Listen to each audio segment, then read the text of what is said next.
Alright, what's up, you guys? Welcome to another Shark News episode, as this is part 2 to the New York Comic Con reveals. And if you haven't seen part 1, please go ahead and check that out because I dive a little bit more deeper in regards to the latest wave that's going to be going up for pre-order. But if you are not going to go check out that video, then I will say at least subscribe to the channel so at least you're up to date with all this other G.I. Joe classified nonsense. So with that being said, let's go ahead and take a look at some new updates in regards to what happened during the New York Comic Con panel, as we have some new, I guess, images to kind of go over, and I will definitely have a part 3, so stay tuned for that because there's a lot to talk about, so I'm breaking all these down in different segments. So in my previous video, I talked about the latest render reveals for New York Comic Con, which was the Mole Rat Stage 2, Night Viper, Big Lob, Lifeline, and Hit and Run. Now, these figures have been on display at New York Comic Con, so I will go over all that display as well. And there are actual photography for these photos taken by Shooting the Galaxy or something like that. So we'll go over all those when we get closer towards the pre-order date. So there's a lot to talk about with those figures, but since we've already shared enough information during my previous live stream, let's go ahead and move on to the next segment because I'm sure you're all here for the new stuff. So stay tuned for a part 3 as we'll go over all of these in depth, but they will be going up for pre-order this Tuesday, October 14th at 1 p.m. Eastern Standard Time, with the estimated shipping of spring 2026. So for the confirmed only and coming soon for classified, we were already aware of the other figures like Iceberg, but we haven't had anything, so we should see maybe Iceberg, maybe, I don't know, because we still got 2 days left, so I don't know if they're going to do anything, but we'll see. But the newest additions into this what do you call it, into this lineup, as we have the Royal Guard, Crimson Guard, which is a female figure, fantastic, Crazy Legs, Zap, and the Arctic Hisstank, which is also called the Arctic ASSUALT HISS, which will be a made-to-order figure, which we'll talk about in just a little bit. So we still have the upcoming figures of Taurus, Red Dog, and Flash, which has the leaked listings, but again, we've already spoken about these in the previous video, so let's move on to the next portion. I will say that all these images that you do see here today in this video are given by Hasbro, Preternia, and Hisstank.com, so I will have all the links in the description below if you want to go ahead and check it out and do a full detail and rundown of these figures. But up first, let's go ahead and take a look at the latest G.I. Joe Classified render reveal, which was none other than the Royal Guard. Whoops, there you go. We have the Royal Guard here, so this is another welcoming addition into the G.I. Joe Classified line, as this is part of the Cobra La set. I did hear from BMAC that this is another deluxe, and I don't know, I could be paraphrasing, but I think it said sometime to end the year, so I don't know, but I'm assuming probably later. I don't know, whatever, we'll figure it out later. So we know we had Nemesis Immortal Enforcer, we had Pythona, we had Once a Man Cobra Commander, so this will be an army builder for Cobra La, and holy crap, does this figure look pretty. It looks beefy. It looks huge in the sense of like more muscular compared to what, I guess, I mean, they were pretty decent in the movie, but it's like this looks more like, I don't know how to explain it, just looks more rigid. I will say that the design of it does look awesome. It has a good hybrid mixture of old school versus a modern update, so I do like this figure. And I've told you guys many times before that the 1987 G.I. Joe movie is one of my favorites, or probably my favorite G.I. Joe portion, more than the actual animated series.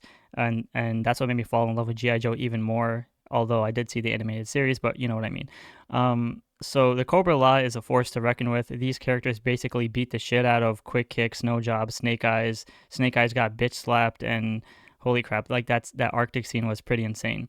But anyways, looking at the design of this Royal Guard figure, he does come with his signature weapon, which is that wonky looking sword thing. I forgot that blade. Pretty awesome. It's very accurate to the source material.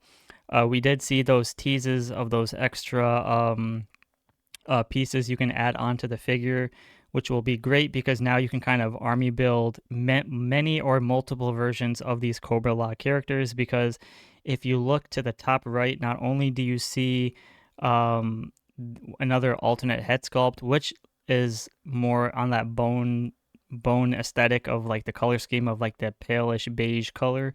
But you can actually see two, I guess we can call it unmasked head sculpts, or we can call it the, I don't know, the pre-royal guards or like the slaves of the royal guard. Because if you remember from the 1987 movie, there were scenes of the characters of Cobra Law where they were all with like blue skin, and that's what Cobra Commander was as well before he turned into Cobra Commander. So this is actually pretty awesome because now we can probably utilize one of these two bald heads, the blue heads that look like Zordon from Power Rangers, into the Cobra Commander figure to kind of give it like the origins of Cobra Commander. So that's freaking awesome. And I love that little extra attention to detail that they put. It's something that I was not expecting one bit. So I love these little surprises.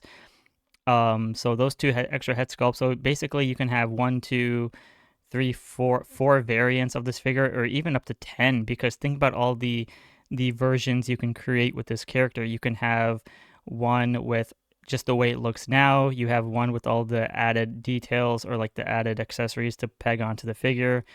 Each character one can be like the leader with that staff, and then all the others can be the ones with the swords. Or you can have one with the two bald heads. I mean, the pre Cobra Law characters. So I mean, that's all insane.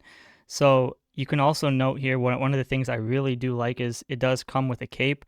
At the moment, I'm not sure if this is cloth goods, but I'm assuming it will be because Pythona had cloth goods cape. So that's great. All the reds and grays looks great. I mean, there's no other nitpicking here.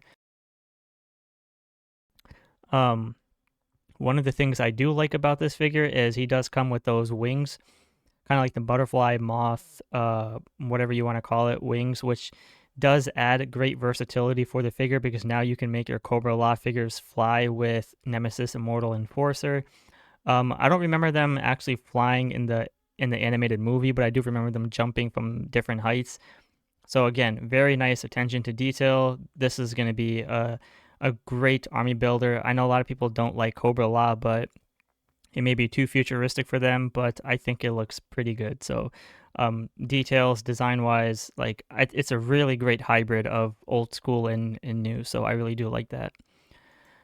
Then they also gave us the different render of how you can utilize the other additional compartments to the figure, whereas you can have like the blades for the gauntlets and extra added spikes for the shoulder pieces, and then the wings, and then the other additional head sculpt with like that bone mohawk style. So, and you can also remove the cape, which is great. So think about how many different versions you can create of this figure, which does look fantastic. And I like how the wings are actually like this glacier blue. I mean, it looks pretty good. So it has like a dirty, rough sculpting to it, so it makes it look like it's been through some type of flights. I don't know. So otherwise, it's a good. I give this figure like a 9 out of 10. I mean, I'm actually very impressed. I think it's a solid reveal. So we'll talk more about this figure once we get like, I don't know, more information in regards to when to pre-order, when to update, and when to, I mean, because BMAX is something about 2026 and it kind of went by over my head. So again, we'll have an updated video someday in the future. So stay tuned for that. And let me know in the comments what you think about this figure. Then up next, let's talk about the Assault HISS, or the Arctic Assault. So we officially got the digital renders for the Assault, or Arctic Assault. So I'm just going to call it the Arctic HISS just because it makes it easier. So there's a lot of things to note here, and it is a made to order. So Emily did confirm that it is a made to order figure. You will have 30 days to put in how many of these that you want to be made.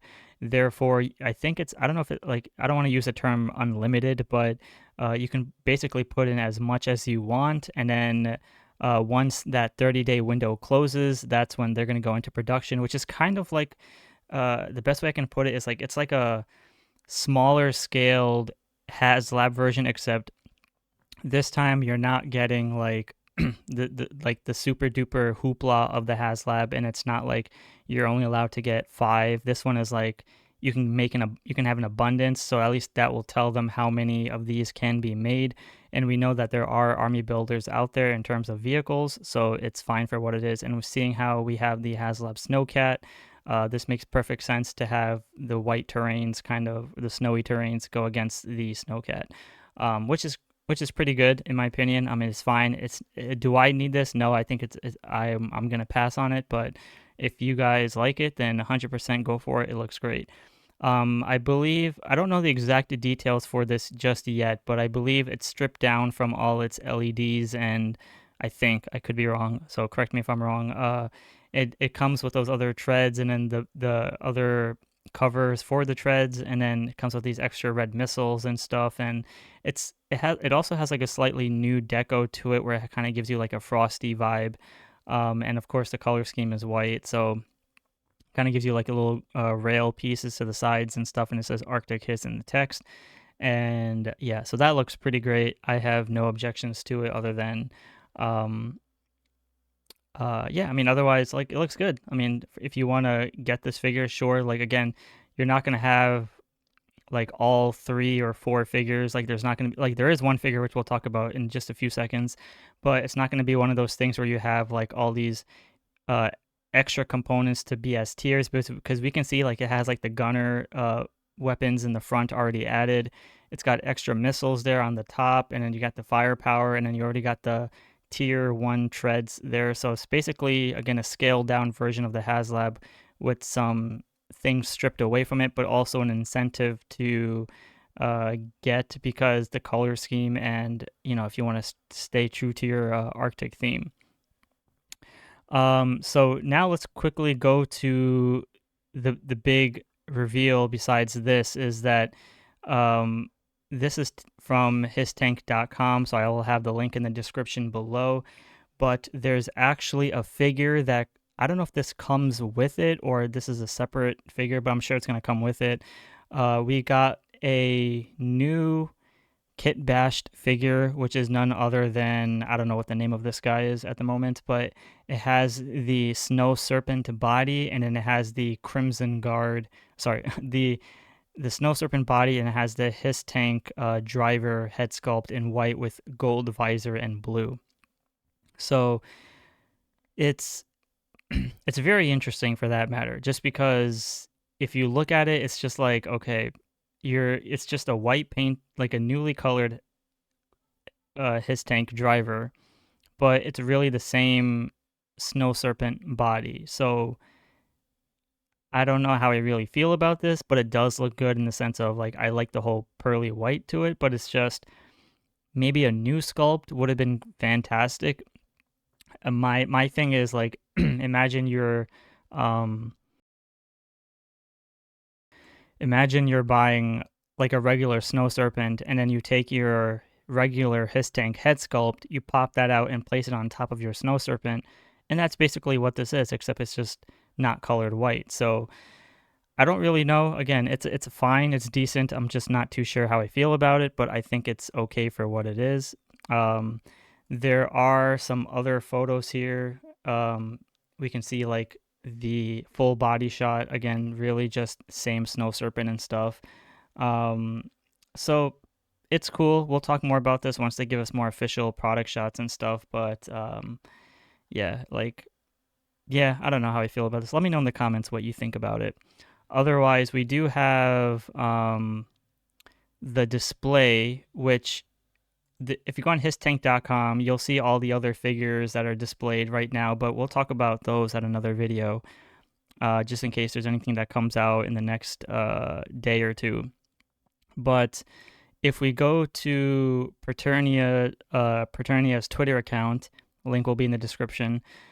He did post some images of the Arctic Assault, and this is actually in hand from Lenny, so we can see what it basically looks like in hand, and it's fine. I mean, what I do like is the rockets that you see here, the missiles on top, and then the firepower, and then a little I don't know, what do you want to call it, the things on the sides, but looks pretty cool. This is a nice whatchamacallit, angle. as we can literally, so if you look closely on this photo on the sides of the Hisstank, you can literally see the pattern and textures. It almost looks like it's dirt, but it's more like added detail to give it like leftover snow kind of print. I don't know how to explain it, but it looks nice. Treads, all that fine. That's all cool. And then the canopy looks cool. It's just the missile part. That's probably the highlight for me, just because it's different. We didn't have that with the original Hisstank, and I think the no the area for the driver is still there, so that's good. So yeah, the canopy is red, which is pretty cool. And oh, so there's something attached to the right side there, which is interesting. So that's cool. I didn't notice that before. Yeah, otherwise, this is great. Looks great. So yeah, we'll talk more about these or like the other figures from Hisstank at a later time, but I just wanted to go over these new reveals because this is some cool stuff. I mean, is it all for something that I'm interested in? Like, sure, but it's not like I'm in a rush to get it. So, but you guys let me know in the comments below what you think about these, and be sure to check out the links in the description below, as you can check out Hasbro, Paternia, and Hisstank.com. So thank you guys all for watching. Be sure to give a like and subscribe, and I'll see you all in the next episode.